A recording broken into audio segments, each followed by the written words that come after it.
Dear friends, welcome back to KNS Biochemistry channel.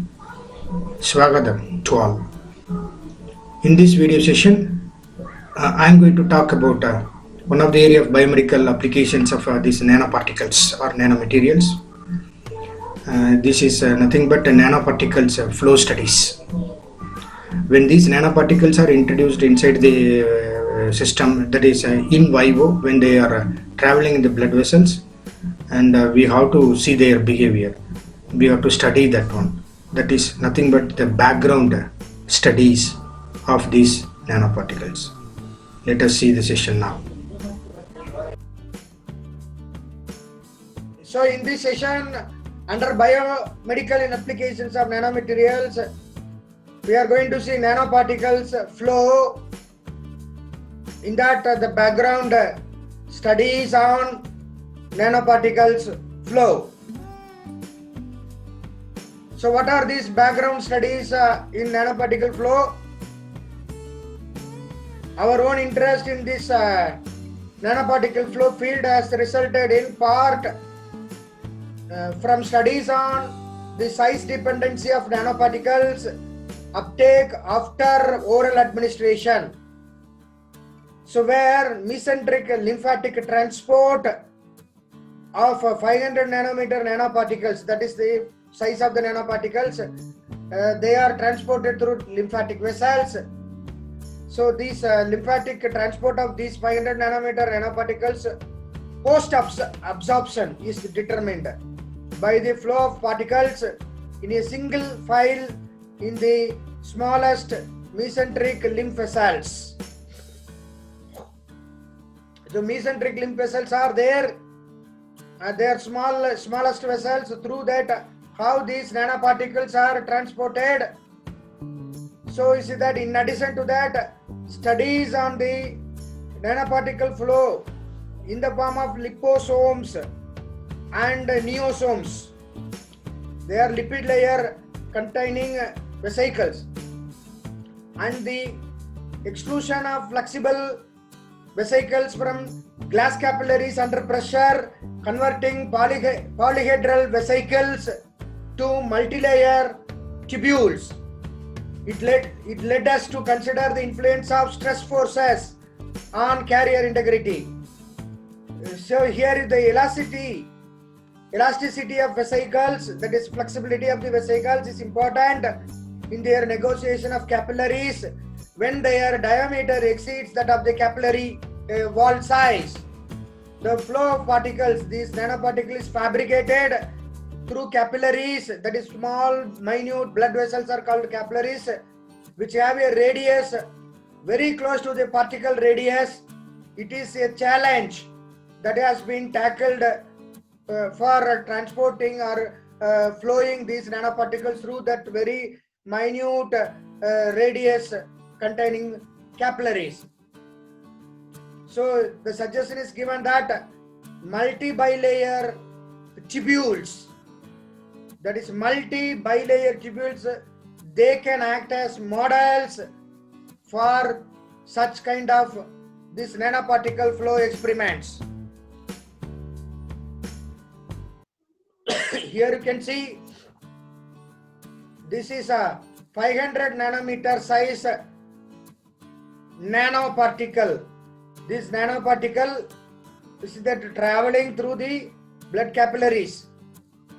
This nanoparticle is 500 nanometer polystyrene latex nanoparticles flowing in the mesenteric lymph vessels.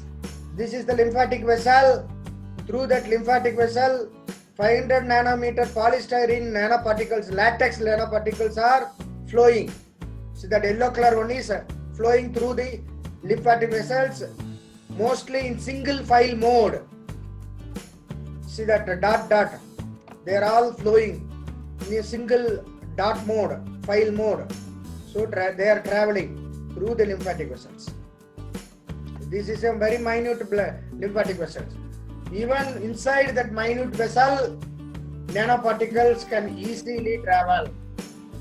Here the nanoparticle size is 500 nanometer, polystyrene, latex nanoparticles. They are flowing very conveniently inside a very minute lymph vessel or lymphatic vessel.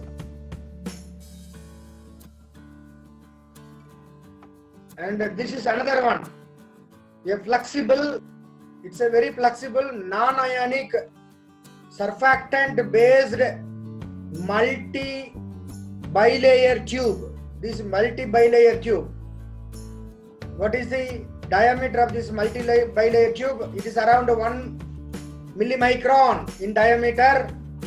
It is extruded from a suspension of polyhedral neosomes.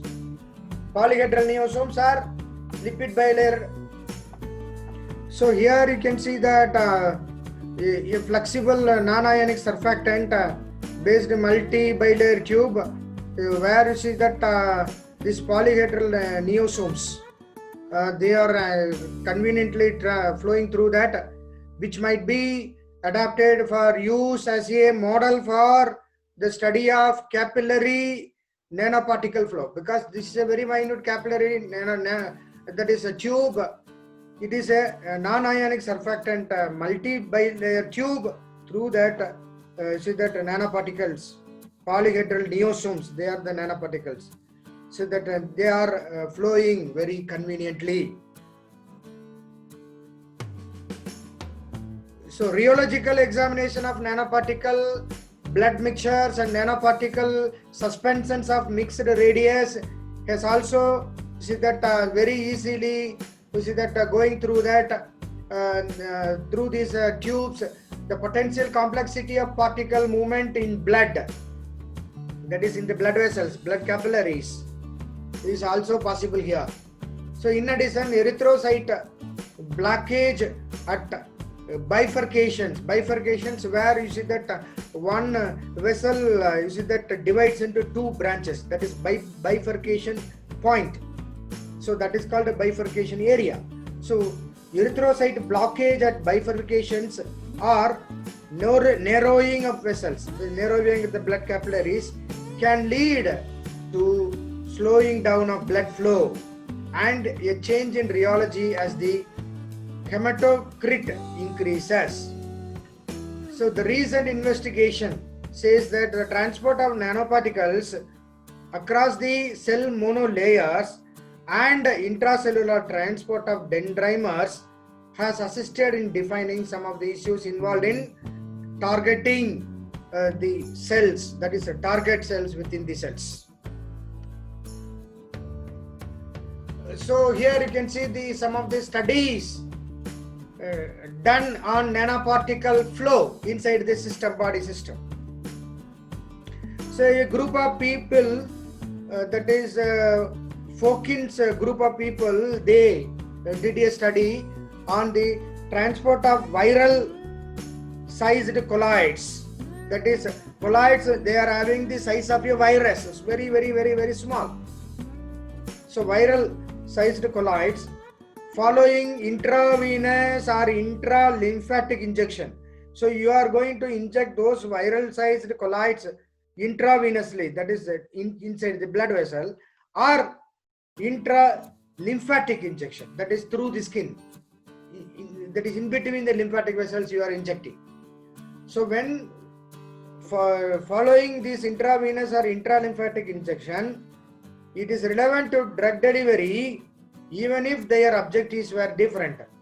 So 100 to 200 nanometer diameter sized sulfur colloidal particles, sulfur colloidal nanoparticles, they reach the lymph after IV injection, that is intravenous injection, in around 25 minutes. It takes only 25 minutes.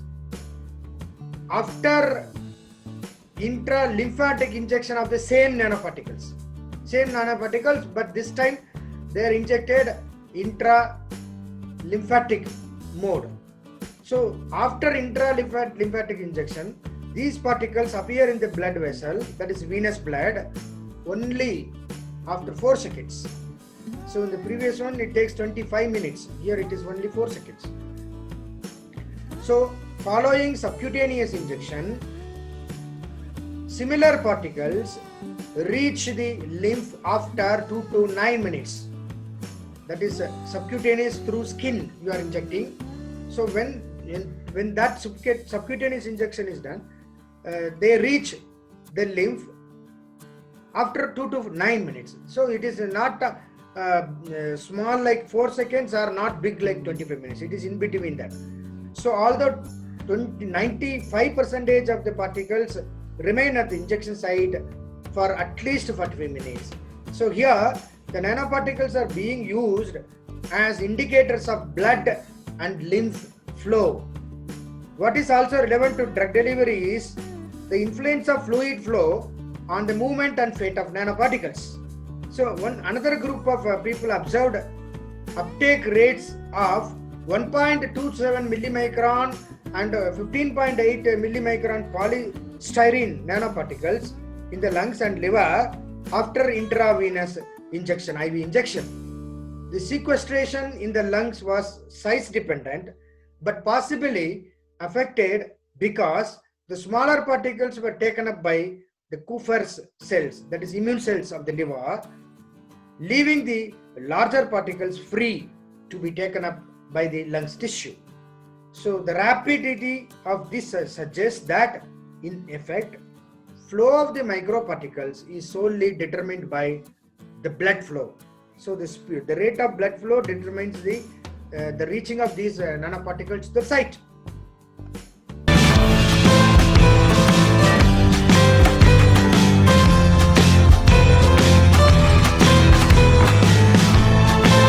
Friends, I hope you have understood the topic of nanoparticle flow studies, that is the background studies of nanoparticle flow.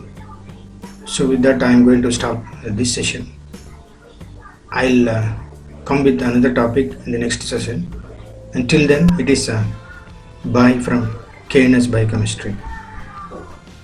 Thank you one and all. Namaskar.